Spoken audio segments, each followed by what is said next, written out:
Hi readers, how are you today? I've got a great story for us today.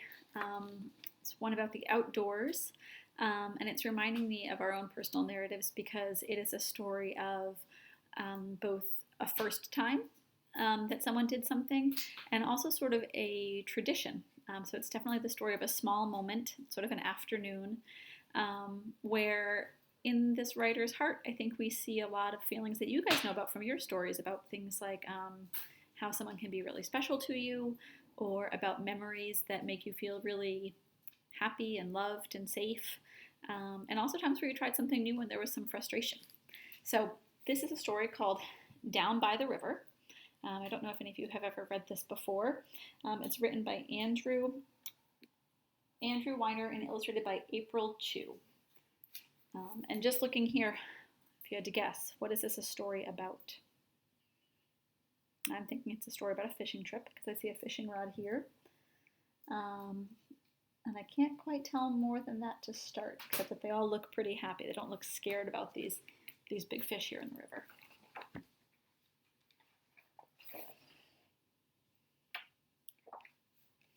river. Art's grandpa finished loading the fishing rods into the car. "Let's be sure we've got all our gear," he said. "Boots, waders, vests." "Check," said Art. "Rods, reels, fly boxes." "Check," said Art's mom. "Lemonade, PB&J, apples, chocolate chip cookies." "Check, check, check, check," Art and his mom said together. Grandpa laughed. "All set then, everybody in." Now, I don't know all of those words, but when I'm looking at the picture, it looks like they've got a lot of gear for going fishing, and I'm using what I saw on the cover to think that all those things like waders and fly boxes and reels, they must have to do with fishing. And look at, now I'm noticing his license plate. Looks like it says fish on. Must be a big fisher.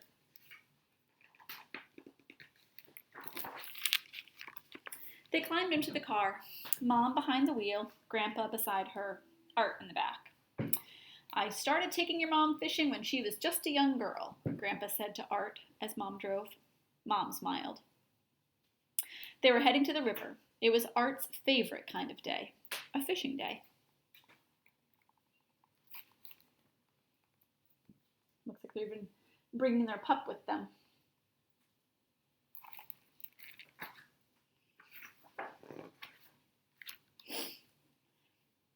Oops. Skipped a page. And he liked Grandpa's stories, too. "Your mom was 8, same as you are now, Art. She was a firecracker, all right." It wouldn't be a long ride to the river. Art looked out the window as they passed the golden-leaved trees. Autumn had come, but the fishing was still good. Art could already picture a big trout on the end of his line.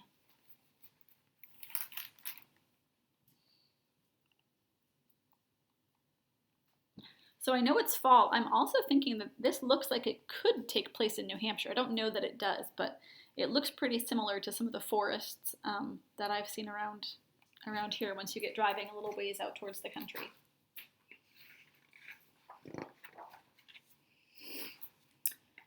"We fished this same river," said Grandpa. "Your mom had been asking to fish with me, watching me gather my tackle, looking over my shoulder as I tied flies, always asking questions. 'Which fly will you use? Elk hair caddies? Hare's ear? Can I come?' I finally agreed to take her along. They arrived at their favorite spot. Made sense to learn from the man who knew, Dad. Still does," Mom said. "Looks like we've got the river to ourselves." One thing I love about this book is how wide it is. If you can see just how beautiful these illustrations are, they take up so much space I can hardly fit them all on the screen.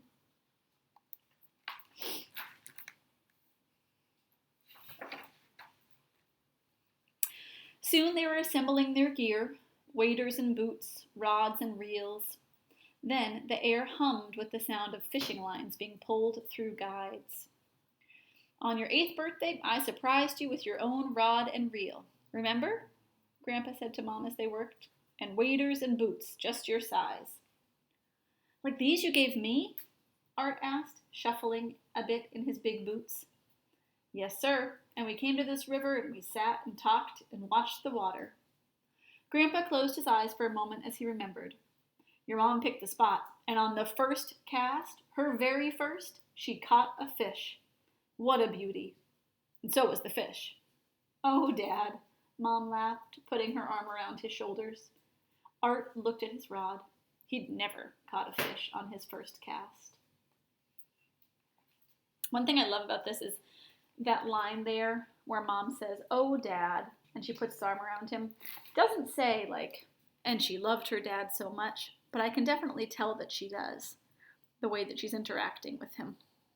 Sounds like they have a really special relationship.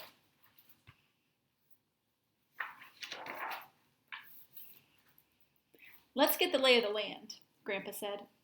A big white bird flew overhead, patiently searching the river. An osprey, Mom said. He's here to fish too. The only sounds were the rustle of the leaves in the breeze and the gentle rippling of the stream as it flowed beneath overhanging branches and around rocks, curving around bends above and below where they stood. It was nearly as clear as a glass of water, and they could see the stones that lay below its surface. Just then, there was a splash. Looks like they're feeding, Grandpa said. Could be a mighty fine day of fishing. Do you think so? Art asked eagerly. He was imagining his first perfect cast and Grandpa's smile when he caught a beautiful fish. So I'm thinking that word cast must not mean like the cast you get if you hurt yourself, but it must mean the way that you put the fishing line in the water to try to catch a fish. Isn't that a cool illustration from above? It's called a bird's eye view when you draw from above, but here we really have a bird's eye view with that osprey up in the illustration also.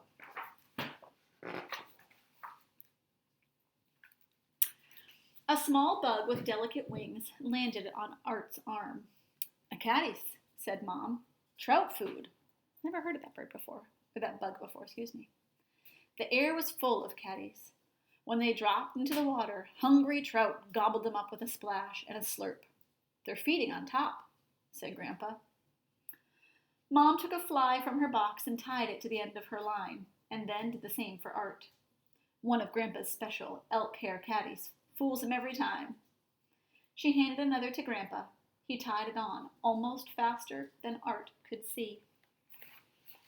When it says that he did it faster than Art could see, makes me know that he must have been fishing for a really, really long time to be so expert and quick like that.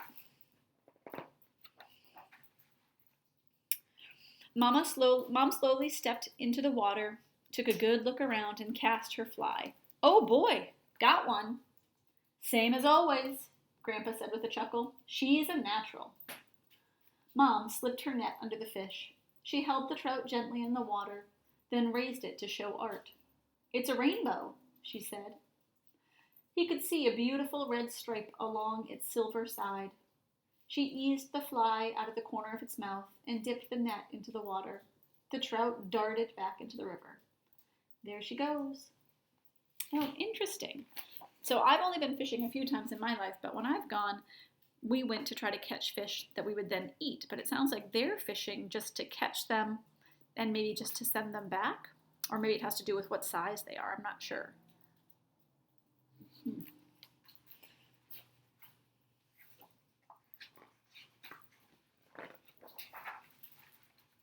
Let's give your mom some space, Art. Those deep pools upstream always hold some beautiful fish. Art and Grandpa walked up the bank and stepped into the water. They pulled line from their reels. You first, Grandpa said. Art took a deep breath. The first cast. Sounds a little bit like he's worried, like he's sort of really wanting to catch a fish on his first try. I can tell that it means something to him. He lifted the line from the water, let it extend behind him, and cast it forward.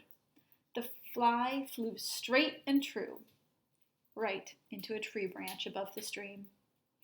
Art looked over at Grandpa and wondered if he'd ever call him a natural. Grandpa just smiled. No worries, Art. He waded across the stream and pulled the fly free. Let's move up to the next pool. I scared off any fish that were here. I like the sound of Grandpa. He sounds very patient. Like probably he's a very good teacher that he's going with Art and being so patient as he, his line accidentally got stuck in the tree.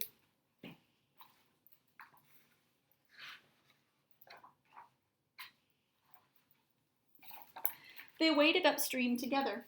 Did I ever tell you the story of my first fishing trip? Grandpa asked.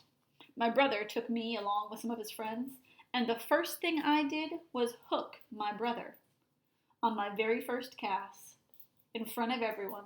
Biggest thing I ever caught, he chuckled.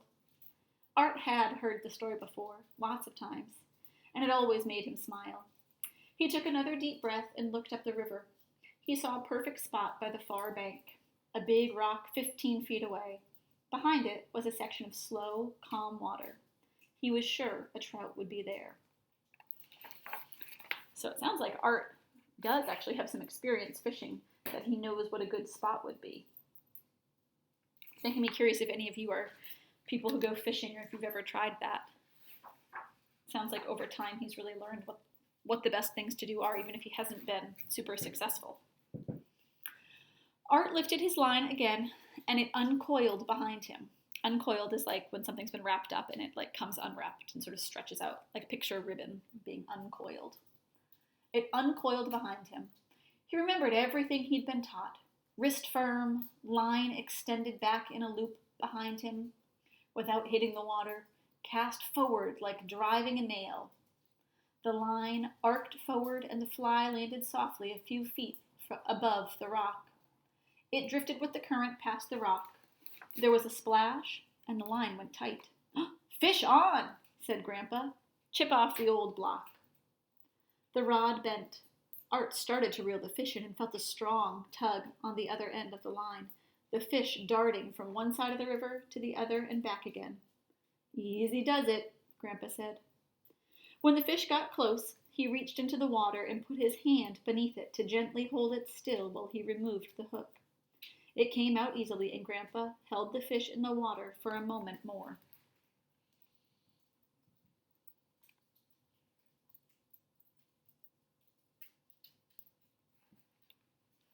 Love how peaceful that looks. It's a brown trout. You can tell by those beautiful spots on its side. 14 inches long, I'd guess. Good-sized fish, Art. Beautifully done. He released the fish and then put his arm around Art's shoulders and gave him a squeeze. Not a cool illustration. Imagine drawing so detailed like that. And I love that line there too, where I can tell how much Grandpa loves Art when it says he put his arm around his shoulder and gave him a squeeze.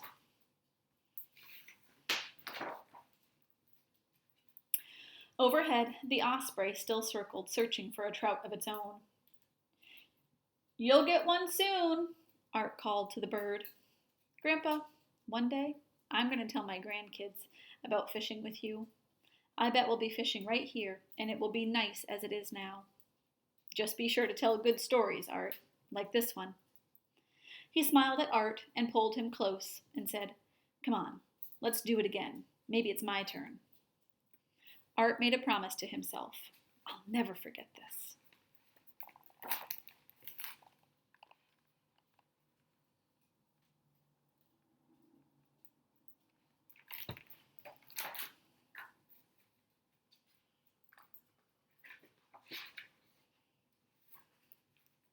And he never did. I think the ending of that story is maybe one of my favorites of a lot of books that we've read this year, and maybe even these sorts of stories that I've ever read. I like that line where he says, Art made a promise to himself that he would never forget, and he never did. Because I think sometimes that's one of those things that's important to say to yourself when you realize that you're in the middle of a very cool moment or a really neat experience, that you sort of say to your brain, okay, I don't want to forget this. I don't want to forget how I feel or who I'm with or what this place looks like. So I hope, readers, that story has inspired you, and maybe next time you're in a moment like that, you will run home right after and you'll write that story down. to help you not forget some of these important moments in your life too. All right, I'll see you soon.